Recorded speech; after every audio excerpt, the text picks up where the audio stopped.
once you are awake and you are able to respond to the environment in a meaningful manner with understanding, that means you are aware of what is happening, then you are conscious. So consciousness needs these two things, and it's a hierarchical thing.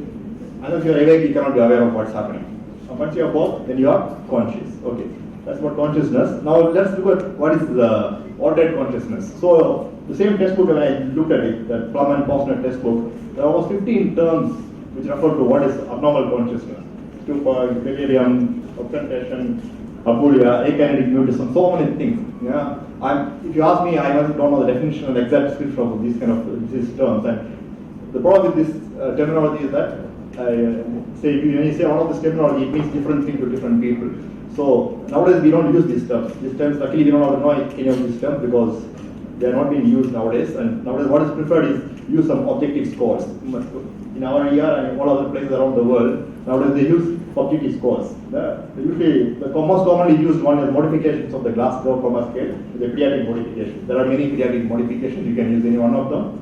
Or you can use ABPU, which is very simple. You are awake, you respond only to verbal stimuli, you respond only to pain, you are unresponsive, ABPU. Simplest one used by ambulance people and paramedics. So one of these things you should use to describe altered sensory and know the words, because the words mean different things to different people.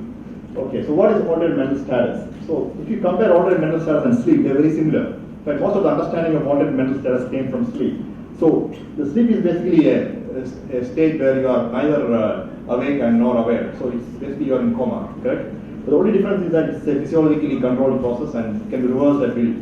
So if you have a situation where this process cannot be reversed at will, then that's called coma. So coma is basically advanced brain failure. The key difference between these two is sleep. This is important because in pediatrics many times we're not very sure the child is actually a bit drowsy or sleepy or is normal for this child, because they come in different age groups.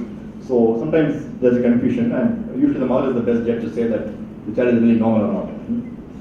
The physiological mechanism of this all of us know, we learned from physiology. There is a ascending reticular activating system in the brainstem with multiple neural connections to the brain, both the cerebral hemispheres. So for your consciousness to be intact, this system has to be intact. The entire neural connection